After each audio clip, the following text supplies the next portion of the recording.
আসসালামু আলাইকুম। প্রিয় দর্শক, অন্য মঞ্চের আলাপ চাইতে আপনাদের সকলকে আমন্ত্রণ জানাচ্ছি। নমস্কার, আমি তরুণ ঘোষ। এবার গাঁজাবাজ বলুন,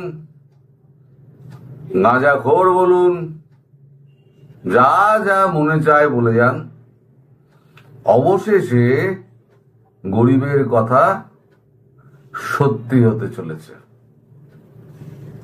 শেখ হাসিনা দেশে ফিরতে চলেছেন এবং তার সমস্ত প্রস্তুতি এখন কমপ্লিট হচ্ছে।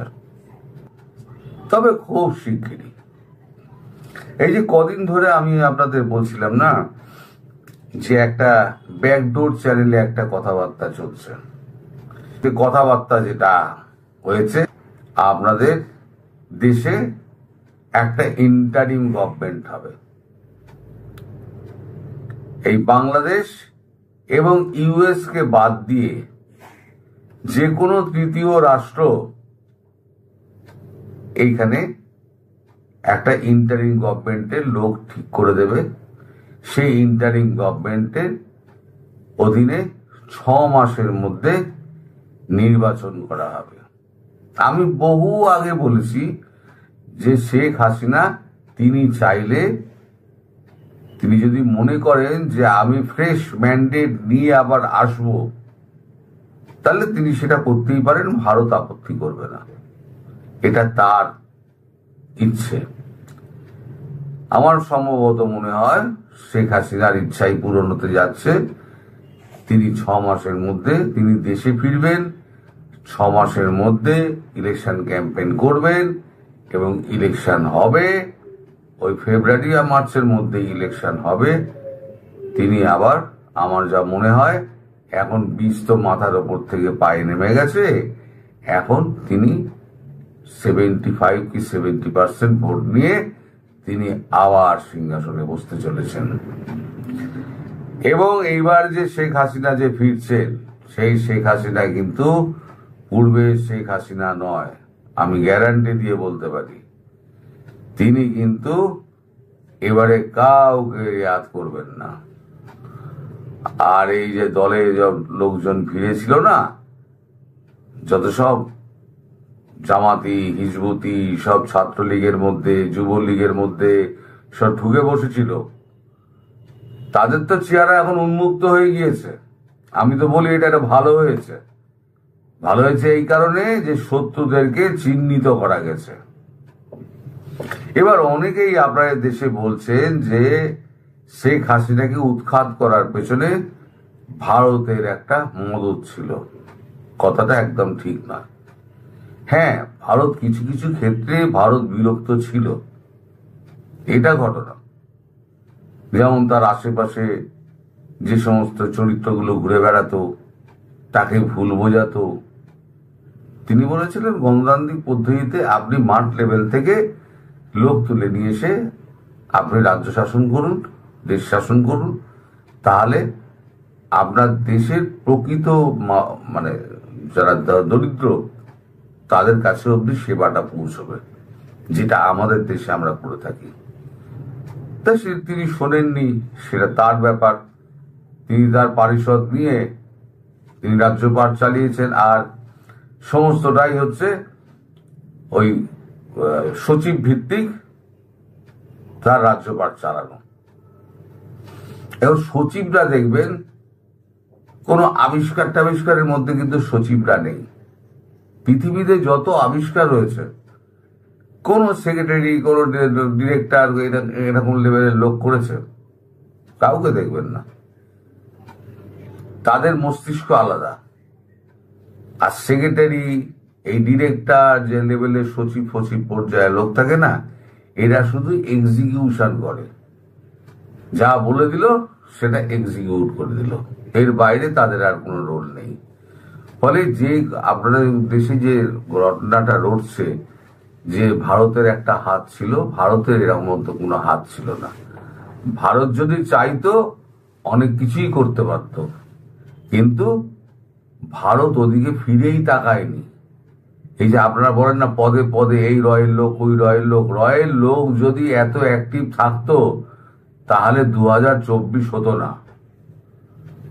র সম্পূর্ণ ব্যর্থ, আমরা স্বীকার করছি। র সম্পূর্ণ বাংলাদেশের এই ঘটনার ব্যাপারে ব্যর্থ।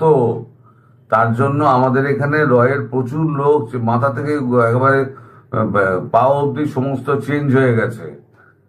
কি করে এই ঘটনা ঘটলো, এই ব্যর্থতা ঢাকবে কি করে?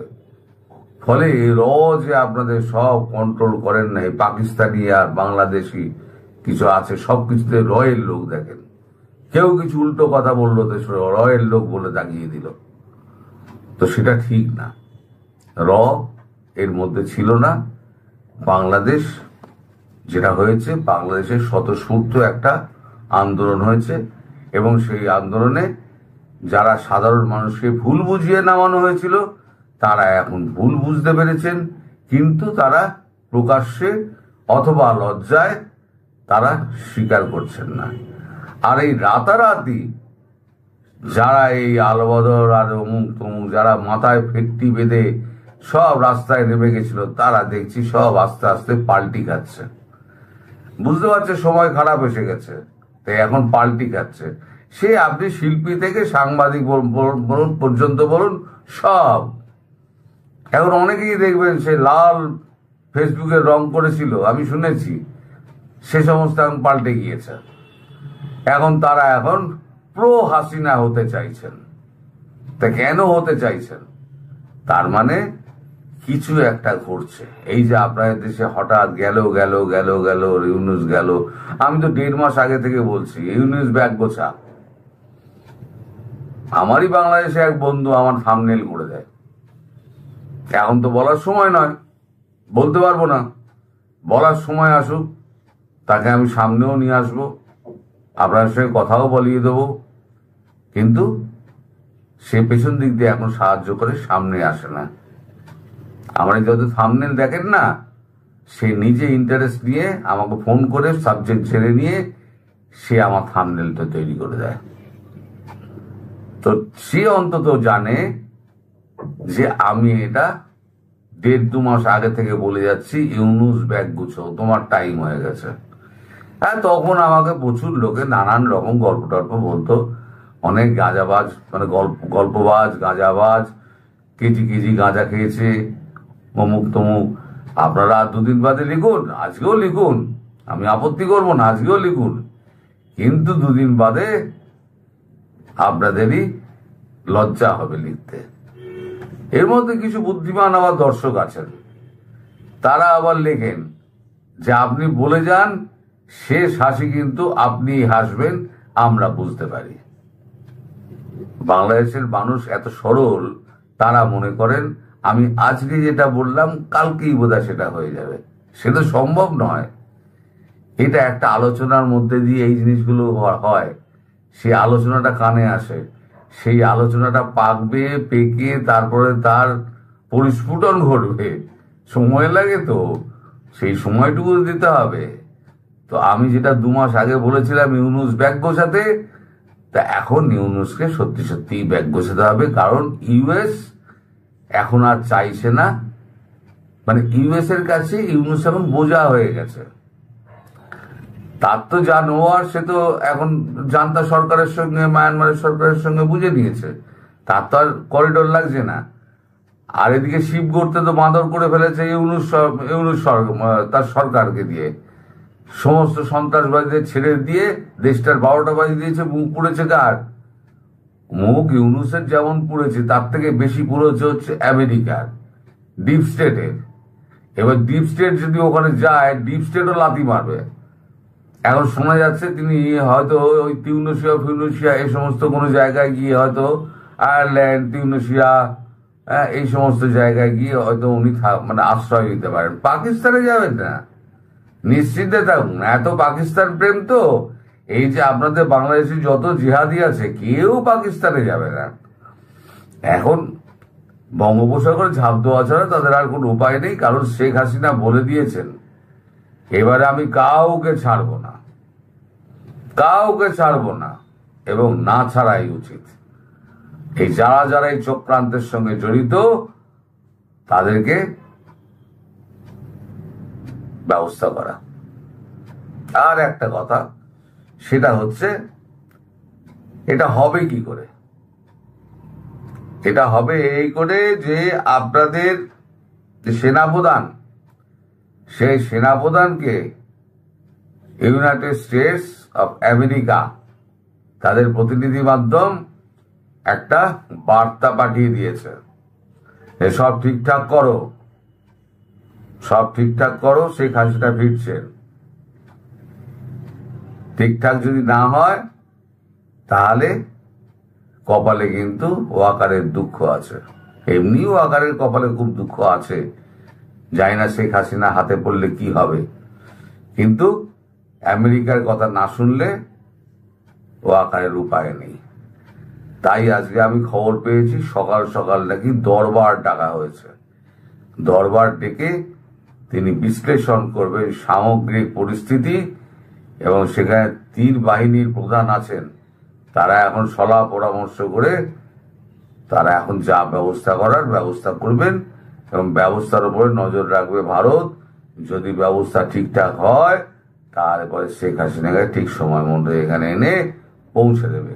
আর যদি ওয়াকার ইউনুস যদি কোনো রকম গন্ডগোল করে তাহলে ভারত কিন্তু ইউএস এর কথা আর মানবে না, তখন ভারতের মতো ব্যবস্থা করবে। আর যাই হোক না কেন, সেটা আমার মনে হচ্ছে সেপ্টেম্বরের মধ্যেই হয়ে যাবে। এতদিন আমি আপনাদের বলিনি, আজকে আমি বলছি, যা হওয়ার এই সেপ্টেম্বরের মধ্যেই হয়ে যাবে। আপনারা এখন অপেক্ষা করতে থাকুন আর চা মুড়ি নিয়ে খবর দেখতে থাকুন। ভারতীয় চ্যানেল দেখবেন, আপনাদের চ্যানেল দেখবেন না, সব ভুলভাল খবর বলে বেড়ায়। এরা কোনোটা সত্যি বলে না, শুধু ভারতের নিন্দা করছে। পাকিস্তানের সৈন্য ভারতে ঢুকে গেছিল, ভারতীয় সৈন্য ফ্ল্যাগ উড়িয়ে পালিয়ে যাচ্ছে, এই সমস্ত অনেক তো গল্প ছাপা হয়েছে, বলা হয়েছে আপনাদের মিডিয়াতে। বাস্তবিক কি তাই হয়েছে? এখন তো সব খবর পাচ্ছেন। ঠেঙিয়ে বিষ জেনে দিয়েছে, আবার ঠেঙা, সমস্যাটা মিটে যাবে। শেখ হাসিনার এক সমস্যা যেটা আছে, বাংলাদেশের সমস্যা, এটা মিটে যাবে, ঠেঙানি শুরু হয়ে যাবে, দেখে নেবেন। ইউনূস সরকার বরাবরই চেয়েছে ভারতে আশ্রিত শেখ হাসিনা চুপ থাকুন, কিন্তু আমরা দেখেছি ইউনূস সরকার, বিশেষ করে বললে ইউনূস স্বয়ং এবং তার কতিপয় উপদেষ্টা এবং কতিপয় নেতাই শেখ হাসিনাকে এবং আওয়ামী লীগকে বাংলাদেশে উঠতে বসতে স্মরণ করছে। তারা নিন্দামন্দ করছে, ক্ষোভ প্রকাশ করছে। এতে দুটো কাজ হয়েছে এবং হচ্ছে। শেখ হাসিনার প্রতি সাধারণ মানুষের ক্ষোভগুলো ধীরে ধীরে কমতে শুরু করেছে, তার প্রতি সহানুভূতি বেড়েছে মানুষের, এবং একটি আন্দোলনের মুখে দেশ ছাড়ার পরও শেখ হাসিনা বাংলাদেশের রাজনীতিতে এত দ্রুত অতীতের যে কোনো সময়ের তুলনায় বরং আরো বেশি প্রাসঙ্গিক হয়ে উঠেছেন। এটা আমার ব্যক্তিগত বিশ্লেষণ, আপনার দ্বিমত থাকতেই পারে। যদি থাকে সেটা আপনি প্রকাশ করবেন, সম্ভব হলে আমি জবাব দেব, নয়তো আপনার বক্তব্য থেকে শিখতে চেষ্টা করব। হয়তো বিতর্ক চাই না। মোটা দাগে কয়েকটা কথা বলি। মুক্তিযুদ্ধ এবং মুক্তিযোদ্ধাদের নিয়ে এই সরকার যা যা করেছে গত 15 মাসে, তা এক কথায় আওয়ামী লীগের গত 15-16 বছরের ভুল ত্রুটির অনেকটাই কিন্তু ধুয়ে মুছে দিয়েছে। যে মানুষ একসময় বলতো আওয়ামী লীগ মুক্তিযুদ্ধকে, বঙ্গবন্ধুকে তাদের ব্যক্তিগত বা পারিবারিক সম্পত্তি, পকেটের ব্যাপার করে তুলেছিল, এখন তাদের অনেকেই বলছেন মুক্তিযুদ্ধ এবং বঙ্গবন্ধু আওয়ামী লীগের হাতেই নিরাপদ এবং প্রাসঙ্গিক। এই যে পলিটিক্যাল থট চেঞ্জ হলো, এর জন্য আপনি কাকে দায় দেবেন? ইউনূস সরকারের পৃষ্ঠপোষকতায় বা তথাকথিত নীরবতায় 32 নম্বরের বাড়ি যে ভাঙচুর হয়েছে, এই ভাঙচুরের পর অন্তর্বর্তী সরকারের যতই বিবৃতি দেওয়া হোক না কেন, তারা যে বিবৃতি দিয়েছে এটিকে অনেকে শাক দিয়ে মাছ ঢাকার চেষ্টা বলে মনে করেছেন, এবং তারা বলছেন যে এতে সরকারের মুখোশটা যেমন খসে পড়েছে, তেমনি রাতারাতি আওয়ামী লীগ, বঙ্গবন্ধু, 32 নম্বর এবং শেখ হাসিনার প্রতি মানুষের সহানুভূতির পারদও ক্রমশ বেড়েছে। গত বছরের জুন জুলাই আগস্টে যারা এই ইস্যুগুলিতে বঙ্গবন্ধু, আওয়ামী লীগ, গণতন্ত্র, রাজনীতি এই সমস্ত ইস্যুতে যারা ঘোর হাসিনা বিরোধী হয়ে উঠেছিলেন বা হাসিনা বিরোধী ছিলেন, তাদের একটি অংশ ইতিমধ্যেই বলতে শুরু করেছেন, এতটা প্রতিহিংসা আমরা ইউনূস সরকারের কাছে প্রত্যাশা করিনি। এটির সুফলও কিন্তু আওয়ামী লীগের অ্যাকাউন্টেই এসছে বা আসছে। এর সঙ্গে যোগ হয়েছে নানান ক্ষেত্রে অন্তর্বর্তী সরকারের অমার্জনীয় ব্যর্থতা। অনেক জায়গায় অনেক কিছু ম্যানেজ করতে না পেরে অন্তর্বর্তী সরকারকে আমরা দেখেছি বিবৃতি দিয়ে শেখ হাসিনাকে অভিযুক্ত করতে, আওয়ামী লীগকে অভিযুক্ত করতে। কখনো কখনো আমরা শুনেছি, বিশেষ করে প্রথম দিকে প্রতি বিপ্লবের কথা বলতে আমরা শুনেছি। এর ফলে তারা নিজেদের ব্যর্থতাই আসলে আড়াল করতে চেষ্টা করেছেন বলে অনেকে মনে করছেন। ভারতে বসে শেখ হাসিনা যেন কথা না বলেন, এজন্য ইউনূস অনুরোধও জানিয়েছেন ভারতের প্রধানমন্ত্রীর কাছে সামনাসামনি। চিঠি তো লিখেছেনই, কিন্তু কাজ হয়নি, উল্টো উপহাসের পাত্র হয়েছেন। এসবের ফলাফলে ভারত স্পষ্ট করে বলেছে, বাংলাদেশের অভ্যন্তরীণ প্রশাসনিক ব্যর্থতার জন্য ভারতকে যেন দায়ী না করা হয়। রণধীর জয়সওয়াল তাদের ব্রিফিং এ বলেছেন এটা দ্বিপাক্ষিক সম্পর্কের জন্য সহায়ক হবে না। আমি তো মনে করি এটা একটা স্পষ্ট থ্রেট অন্তর্বর্তী সরকারের জন্য। দুদেশের মধ্যকার প্রত্যর্পণ চুক্তির আওতায়, চুক্তি আছে আপনারা জানেন, শেখ হাসিনাকে ফেরত চেয়ে চিঠি দিয়েছে বাংলাদেশ সরকার, অন্তর্বর্তী সরকার দিতেই পারে, কোনো সমস্যা নেই। এবং অনুরোধ জানানোর পরও ভারতের শীতল রিয়াকশন, এটি তারা কিন্তু বুঝতে ব্যর্থ হয়েছে। ব্যর্থ হয়ে উল্টো অন্তর্বর্তী সরকার প্রধান সেভেন সিস্টার্স নিয়ে অপ্রীতিকর নানান কথা বলেছেন, ভারতের সম্পর্কে নানান কথা বলেছেন, বিভিন্ন ফোরামে সুযোগ পেলেই, এমনকি গণমাধ্যমের সঙ্গে সাক্ষাৎকারেও। এই যে অকূটনৈতিক সুলভ বাক্য ব্যবহার করেছেন তিনি, এগুলোই আসলে দুদেশের সম্পর্ককে আরো তিক্ত করেছে। আপনি তো জানেন ভারত আওয়ামী লীগের দিকে ঘেঁষে আছে, তাহলে সেটিকে তো সেভাবে ডেলিকেট বিষয়, এটিকে সেভাবে হ্যান্ডেল করতে হবে। তা না করে এরকম হম্বিতম্বি করলে আসলে সুফল আসে না। অতি সম্প্রতি আপনারা জানেন, যেটা সম্ভবত গত 29 অক্টোবর, 3টি আন্তর্জাতিক মিডিয়ায় একযোগে শেখ হাসিনার 3টি পৃথক সাক্ষাৎকার প্রকাশিত হয়েছে। এরপর আন্তর্জাতিক কূটনীতিটাও যেন খানিকটা শেখ হাসিনার দিকে হেলে পড়েছে বিশ্লেষকরা বলছেন। এখন শোনা যাচ্ছে খুব শিগগিরই ইন পার্সন বা সশরীরে মুখোমুখি সাক্ষাৎকার দিতেও দেখা যেতে পারে শেখ হাসিনাকে। তিনি অনেক লাইভ প্রোগ্রাম করবেন এমনটাও জানা যাচ্ছে। বলার অপেক্ষা রাখে না। এই ঘটনাগুলো ভারতের সম্মতিতেই হচ্ছে বা ভারতের সন্তুষ্টি মাথায় রেখেই এটি আসলে হচ্ছে। এই জায়গায় আমি দুটো কথা বলার মতো নৈতিক সম্পর্কটাই আমাদের সরকার ইউনূস সরকার খুইয়ে ফেলেছে বলে মনে করি। সম্পর্ক তিক্ত হলে যা হয়, কিছুই বলার সুযোগ থাকে না। ভারত বাংলাদেশের নিকটতম প্রতিবেশী, বৃহৎ দেশ, আমরা সবাই জানি। ভারতের সব কথা কাজ হয়তো আমাদের পছন্দ হবে না, সরকারের পছন্দ হবে না। তাই বলে সেটা নিয়ে শৈশবে লাঠিম খেলায় ভুল বোঝাবুঝি হলে যেরকম স্থূল অভিমানে বাচ্চারা ঝগড়া করে, সেরকম ভাবে যদি বিষয়টিকে অ্যাড্রেস করা হয় তাহলে কি হবে? কারণ কূটনৈতিক পরিভাষায় গালিটাও কিন্তু শিল্পসম্মত উপায়ে দিতে হয়। এটা আমরা কবে শিখবো? দিল্লিতে institute for defence studies and অ্যানালিসিসের সিনিয়র ফেলো, বাংলাদেশ বিষয়ক গবেষক শ্রুতি পট্টনায়ক কিছু কথা বলেছেন, আমার কাছে অত্যন্ত গুরুত্বপূর্ণ মনে হয়েছে। তিনি বলেছেন, বাংলাদেশের রাজনৈতিক ল্যান্ডস্কেপে আওয়ামী লীগকে প্রাসঙ্গিক রাখার চেষ্টার অংশ হিসেবেই ভারত শেখ হাসিনাকে কথা বলতে দিচ্ছে, আন্তর্জাতিক মিডিয়ায় সাক্ষাৎকার দিতে দিচ্ছে। কারণ প্রতিবেশী ভারত দেখছে বাংলাদেশে আওয়ামী লীগকে কোনো স্পেস দেওয়া হচ্ছে না। একথা সত্য। আমরা বারবার বলেছি, আওয়ামী লীগের যারা প্রকৃত অপরাধী, যারা প্রকৃত দোষী, তাদেরকে আপনারা ধরুন, চিহ্নিত করুন, বিচার করুন, শাস্তি দিন। কিন্তু গড়ে হরিবোল পুরো আওয়ামী লীগকে যেভাবে ধ্বংস করবার জন্য উঠে পড়ে লেগেছে এই সরকার, এটি গণতান্ত্রিক আচরণ হতে পারে না। এটিরই আসলে মূলত আমরা বিরোধিতা করি। এই যে রাজনৈতিক স্পেসের কথা বলা হচ্ছে, এটি নিয়েই আসলে আমি সবসময় কথা বলেছি। তিনি বলেছেন যে অথচ গণতন্ত্রের নামে বাংলাদেশে ঐক্যমত্য কমিশন সংস্কার নিয়ে কাজ করেছে, জুলাই সনদ চূড়ান্ত হওয়ার পথে, সামনে জাতীয় নির্বাচন হবে, যদি হয় কোথাও আওয়ামী লীগের অংশগ্রহণের সুযোগ নেই। এটি তো কোনো গণতান্ত্রিক আচরণ হতে পারে না, চিন্তা হতে পারে না। এরকম পরিস্থিতিতে মুক্তিযুদ্ধে সহায়তাকারী দেশ হিসাবে ভারত আওয়ামী লীগের পক্ষে কাজ করবে, এটা তো সহজ সমীকরণ। এছাড়া আওয়ামী লীগ সভাপতির সঙ্গে ভারতের সরকারি দল বিজেপি, প্রধান বিরোধী দল কংগ্রেস এবং অন্যান্য দলের সঙ্গেও যে সম্পর্কের সমীকরণ, এটাও তো মাথায় রাখতে হবে। মুখস্থ তো দেশ চালানো যায় না। অনেকে বলবেন ভারতের কি, বাংলাদেশে যা হয় হোক, ভারত কেন নাক গলাবে? ঠিক, হয়তো গলাতো না, কিন্তু ভারত যখন দেখছে ৭১-এর মুক্তিযুদ্ধের বিরোধিতাকারী শক্তি, বহুল বিতর্কিত এবং নিন্দিত দল জামাত এখন বাংলাদেশের রাজনীতিতে গুরুত্বপূর্ণ হয়ে উঠেছে, অথচ মুক্তিযুদ্ধের সংগঠক দল আওয়ামী লীগের সেখানে সুই ফোটানোর সুযোগ নেই, তখন তো তার ভূমিকা, ভারত তার ভূমিকাকে আরো লাকসই এবং জুৎসই করার চেষ্টা করবে।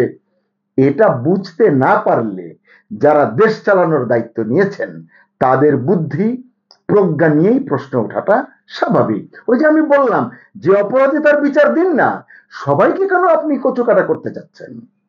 কারণ আন্তরাষ্ট্রীয় সম্পর্ক এবং আন্তর্জাতিক কূটনীতি তো আর মাইক্রো ক্রেডিটের লেনদেন না রে ভাই। অনেক পণ্ডিত বলতে পারেন যে ভারত এরকম করলে তো ঢাকা দিল্লি দ্বিপাক্ষিক সম্পর্ক আরো বেশি উঠতে পারে। আমি পাল্টা প্রশ্ন করি, বিষের বাকি আছে কি? ভারত যেভাবে চিকেন নেকে হাত এবং পা বাড়িয়ে দিয়েছে, এছাড়া কখন কি করবে তাও আমরা ঠিক জানি না। এমন অবস্থায় অন্তর্বর্তী সরকার কি করবে তা তো বুঝতে পারছি না, কারণ সরকার তো চুপ করে আছে। মনে রাখতে হবে, সত্যিই যদি আমরা আরো বড় কোনো বিপদে পড়ি ভারতের দ্বারা, ভারত যদি আরো আগ্রাসী হয়, যুক্তরাষ্ট্র কিংবা জাতিসংঘ করা ছাড়া এখানে এসে বাংলাদেশের পাশে দাঁড়াবে না। তাই আমাদের রাজনীতি, আমাদের কূটনীতি আমাদেরই দেখতে হবে। প্রতিবেশীর সঙ্গে সম্মানজনক সম্পর্কটাও আমাদেরই ঠিক রাখার চেষ্টা করতে হবে। এখানে একটা টুইস্ট আছে, যেটা ইউনূস সরকারের বোঝা দরকার। আন্তর্জাতিক সম্পর্ক বিশেষজ্ঞ অধ্যাপক বলদাস ঘোষাল একটি চমৎকার কথা বলেছেন, তা হলো শেখ হাসিনাকে দিয়েই পাল্টা আক্রমণ শানাচ্ছে ভারত। এটি কি সরকার, অন্তর্বর্তী সরকার বুঝতে পারছে? মিস্টার ঘোষাল বলছেন যে ভারতের পক্ষে আনুষ্ঠানিকভাবে বা প্রকাশ্যে যে কথাগুলো বলা সম্ভব নয়, তার অনেক কথাই শেখ হাসিনার মুখ দিয়ে বলানো হচ্ছে। তিনি এটি মনে করছেন, আমি আবার এটি মনে করি না, এখানে অন্য রাজনীতিও থাকতে পারে। মিস্টার ঘোষাল বলেন, বাংলাদেশের সাম্প্রতিক কিছু ঘটনাকে দিল্লি ভারত বিরোধী পদক্ষেপ হিসেবে মনে করছে। বাংলাদেশে পাকিস্তানের সামরিক জেনারেল বা সামরিক কর্মকর্তাদের ঘন ঘন সফর হচ্ছে, আমরা দেখছি। আইএসআই এর অফিস খোলার সংবাদ আমরা পাচ্ছি, তারাও পাচ্ছে, এবং সেভেন সিস্টার্স নিয়ে ইউনূসের উস্কানিমূলক বক্তব্য আমরা শুনছি, তারা শুনছে, রাজনৈতিক নানান বয়ান তারা শুনছে, আমরা শুনছি। এইসব নিয়ে ভারত আসলে তাদের নিজেদের স্ট্যান্ডটা আসলে স্পষ্ট করতে চাইছে বলে আমার কাছে মনে হচ্ছে। এই যে আমি বলি যে কোন দেশে জেনারেল এলো আর গেল, তাতে ভারতের আসলে মাথা ব্যথা থাকার কথা নয়, কিন্তু আমাদের বিহেভিয়ার, আমাদের কথা, আমাদের আচরণ, এগুলি আসলে। এখানে আমি প্রসঙ্গক্রমে একটা কথা বলতে চাই যে আমরা ওই যে দিল্লি না ঢাকা, মানে এই যে স্লোগানগুলো মানে অনেক শুনেছি, শুনতে শুনতে আমরা আসলে করাচির দিকে ঝুঁকে গেছি, আমরা আবার ওয়াশিংটনের দিকে ঝুঁকে গেছি। এ প্রসঙ্গে মানে এই প্রোগ্রামের ফাঁকে আমি দেখছিলাম শরীফুজ্জামান শরীফ, মানে টকশোর একজন পরিচিত মুখ এবং একজন সাবেক ছাত্র নেতা, তার একটি পোস্ট, তিনি আপনার দীপ্ত টেলিভিশন টকশোয় গিয়েছিলেন, তার একটি সামারি তার পোস্টে দিয়েছেন, আমি একটু পড়ে আপনাদের সঙ্গে শেয়ার করতে চাই। তিনি লিখেছেন, শেখ হাসিনার সরকার ফ্যাসিস্ট, তাকে পরাজিত করতে হবে। 10 বছর ধরে জুনায়েদ সাকি বা নুরুল হক নূরের এই বক্তব্য যাদের উজ্জীবিত করত, যারা হাততালি দিতেন, শেখ হাসিনার বিদায়ের পর এখন তারা ঝাড়ু মিছিল করে বলছে সাকি নাস্তিক, সাকিকে এই এলাকায় নির্বাচন করতে দেয়া যাবে না। নূর ধাওয়া খেয়ে কার রান্নাঘরের ভেতর আশ্রয় নিয়ে ফোন করে পুলিশকে বলছে আমাকে উদ্ধার করেন। তাহলে সবসময় একজনই ফ্যাসিস্ট নয়, সুযোগ পেলেই আমরা ফ্যাসিস্ট হয়ে উঠি। অনেক নিগুড় রহস্য আছে, বক্তব্য আছে এই কথাগুলোর ভিতরে, এই কারণে পড়ছি। তিনি লিখছেন, আমাদের মধ্যে ছোট ছোট হাসিনা বাস করে, আমি বলছি এর চেয়ে বড় বড় হাসিনা বাস করে। এই কারণেই আমাদের রাজনীতিতে পরিবর্তন দরকার, সংস্কার দরকার ছিল। সেই সংস্কার হতে পারত ডক্টর ইউনূসের হাত ধরে। শরীফ লিখছেন, তিনি আন্তরিক হলে, মানে ইউনূস আন্তরিক হলে, কিন্তু তিনি দিল্লির বদলে ঢাকা বলে চলে গেলেন ওয়াশিংটনের দিকে। আবার পাকিস্তানও আছে, তার সরকার পুরো দেশটার সাথে ধোঁকাবাজি করলো। বাংলাদেশের মোট বাজেটের প্রায় 1/3 এখন আমেরিকা থেকে পণ্য কিনতে খরচ করা হবে। 1 লাখ কোটি টাকার এলএনজি, 1 লাখ কোটি টাকায় উড়োজাহাজ, নৌপথের জন্য 10,000 কোটি টাকায় জাহাজ, 100 কোটি ডলারের সরিষার তেল। আপনি বুঝুন, জাতীয় বাজেটের 1/3 এগুলো কিনতে হবে। এসব বলে নাকে খত দিয়ে আমরা ক্ষমতায় টিকে থাকতে চাইছি। আর এটা করতে গিয়ে ইউরোপের উন্নয়ন সহযোগীরা দূরে সরে যাচ্ছে। জাপানের মতো নীরবে যারা বড় উন্নয়ন প্রকল্প নিয়ে পাশে থাকতো তারা হাত গুটিয়ে নিচ্ছে। আমরা রাজনীতির জঞ্জাল সরানোর সুযোগ হাতছাড়া করলাম। শরীফ অনেক চমৎকার কথা বলেন, আমি তার কথা সুযোগ পেলেই শুনি, এবং টক শোতে যা বলেন তার সামারি ফেসবুকে দেন, সেটিও আমি পড়ি। সুযোগ পেয়ে আপনাদের সঙ্গেও শেয়ার করলাম। আসলে রাজনীতির এই সমীকরণটি আমাদের বোঝা দরকার। যে কথা বলছিলাম, যে ভারত তার স্ট্যান্ডটা স্পষ্ট করতে চাইছে, অর্থাৎ বাংলাদেশকে পাল্টা চাপে ফেলার চেষ্টা হিসেবেই শেখ হাসিনাকে সুকৌশলে কাজে লাগাচ্ছে ভারত সরকার। এতে শেখ হাসিনার কথার আফটার এফেক্ট কি হয়, মানে তিনি কথা বললে কি কি প্রতিক্রিয়া হয় বাংলাদেশে, সেটাও তারা দেখতে চান। এবং একই সঙ্গে তারা দেখতে চান বা বার্তা দিতে চান যে আওয়ামী লীগের নেতা কর্মীদেরও এই বার্তাটি দেওয়া যে শেখ হাসিনা দলের হাল ঠিকই ধরে রেখেছেন এবং ভারত শেখ হাসিনার পাশে আছে। এই বিশ্লেষণটা বলদাস ঘোষালের, এবং এটি আপনি তুড়ি মেরে উড়িয়ে দিতে পারবেন না, এটি আপনাকে ভাবতে হবে। আবার লন্ডন ভিত্তিক লেখক এবং জিওপলিটিক্যাল অ্যানালিস্ট প্রিয়জিৎ দেব সরকার, তিনি বলেছেন শেখ হাসিনা ভারতে পা রাখার পরই তাকে কঠোর গোপনীয়তা এবং নিশ্ছিদ্র নিরাপত্তায় মুড়ে ফেলা হয়েছিল। এমন অবস্থা বুঝে ধাপে ধাপে শেখ হাসিনাকে সক্রিয় হবার পথ তৈরি করে দিচ্ছে ভারত। সোশ্যাল মিডিয়ার পর ইন্টারন্যাশনাল মিডিয়া, মানে এভাবে শেখ হাসিনার উপস্থিতি যদি আপনি বিশ্লেষণ করেন, এই কথাগুলোর সত্যতা হয়তো আপনি খুঁজে পাবেন।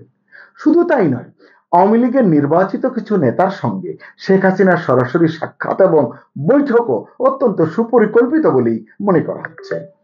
বাংলাদেশে আওয়ামী লীগের কার্যক্রম নিষিদ্ধ হওয়া সত্ত্বেও এই দলের নেতাকর্মীরা যেভাবে ক্রমশ আড়াল থেকে রাজপথে নামছেন, বেরিয়ে আসছেন, নানান কর্মসূচি পালন করছেন। সামনে আবার জানা গেল যে 10 থেকে 13 নভেম্বর একটা কর্মসূচি আছে। এসব নিয়ে সরকার কিন্তু বেশ টেনশনে আছে, পেরেশানির অবস্থায় আছে। এর পাশাপাশি আন্তর্জাতিক পর্যায় থেকে সরকারের উপর ক্রমশ চাপ বাড়ছে। ইউনূস সরকারের মানবাধিকার লঙ্ঘন নিয়ে সমালোচনা ক্রমশ জোরালো হচ্ছে। আওয়ামী লীগের নিষেধাজ্ঞা প্রত্যাহারের সুপারিশ বা চাপও কিন্তু বাড়ছে। আইসিটিতে শেখ হাসিনার বিরুদ্ধে বিচারের মান নিয়ে ইতোমধ্যেই প্রশ্ন উঠেছে। কি রায় আসে সেদিকে এখন সবার নজর। আওয়ামী লীগ ইউনূস সরকারের বিবিধ বিষয় নিয়ে জাতিসংঘ সহ বিবিধ জায়গায়, নানান জায়গায় নালিশ করছে, দলিলাদি পেশ করছে। এসবের সম্মিলিত এফেক্ট কি আসবে সামনের দিনগুলোতে তা এখনই বলার হয়তো উপায় নেই। কিন্তু সরকার নিজে যেভাবে একের পর এক নানান সমস্যায় জড়াচ্ছে, সামনের দিনগুলোতে রাজনীতির লাগামটা তাদের হাতছাড়া হয়ে যাবে বলে মনে করছেন অনেক পর্যবেক্ষক। আওয়ামী লীগকে রাজনৈতিক স্পেস যদি না দেয় অন্তর্বর্তী সরকার, তাহলে কি হবে? এর উত্তর আমার পক্ষে দেওয়া সম্ভব নয়, তবে একটা ছোট ঘটনা বলতে পারি। ধরুন, একটি ছোট খাল বা ছোট নদীর শাখা, খুব অল্প পানি সেখানে প্রবাহিত হয়, এটা আসলে ধর্তব্যের মধ্যেই পড়ে না। আপনি সেই খাল বা ছোট নদীর এক জায়গায় শক্ত করে বড় করে বাঁধ দিয়ে দিলেন। এতে কি হবে? যে তীর করে পানি বয়ে চলছিল, সে পানিটা স্থির হয়ে যাবে, বাধ্য হবে, আর তো কোথাও যেতে পারবে না। ফলে পানি জমতে থাকবে এবং জমতে জমতে এক পর্যায়ে খালটির বা নদীটির দুকুল ছাপিয়ে বন্যার সৃষ্টি করবে, অর্থাৎ ফ্লাশ ফ্লাড হয়ে যাবে। আমাদের এখন আসলে বোঝা দরকার যে আমরা আকস্মিক বন্যা চাই নাকি বন্যা মুক্ত থাকতে চাই।